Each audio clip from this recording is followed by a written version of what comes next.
We now go ahead and look at two sample hypothesis tests and confidence intervals.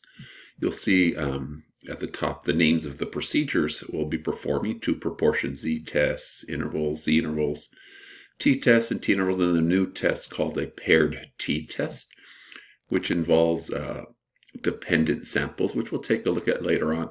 So we first introduce this section with questions, right? The different types of questions we may be asking and how we would answer those with the various procedures. So one set of procedures works on proportions, right, where the variable of interest is a categorical variable, right? Are people in Europe more likely than Americans to drink coffee, drink black coffee, right?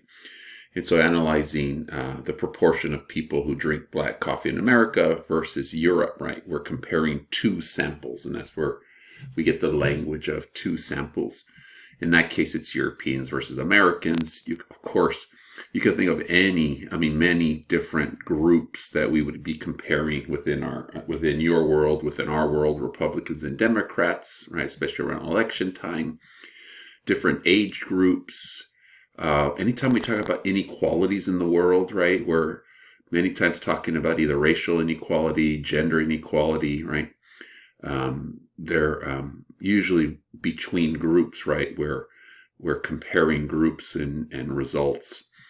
And so you can see some sample questions, right? Another way we would use hypothesis testing is with quantitative variables, right? IQ scores, your heights, right? And then comparing different groups, right? Using two sample t-intervals, two sample t-test, right? And in this case, we would be comparing two independent populations, right? College students versus non-college, men versus women, right? Later on, we would look at what we call dependent, right? That's independent. Dependent are like when the data we're collecting or the samples are connected in some way, like husband and wife or spouses, right? That would be one way to think about it. But we'll look at that again more.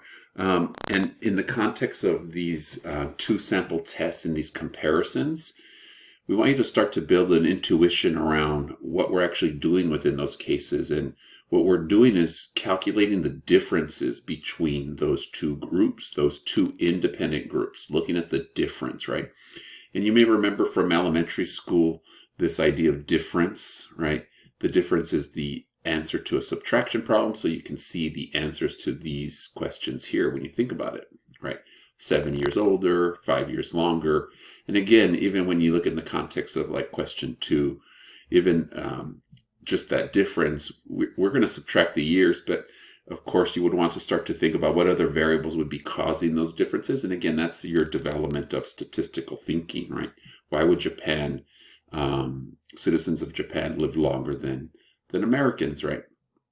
And then this last piece here, really looking at kind of the notation we would be using when we do these two sample procedures. You'll see we'll either be dealing with a proportion parameter, right?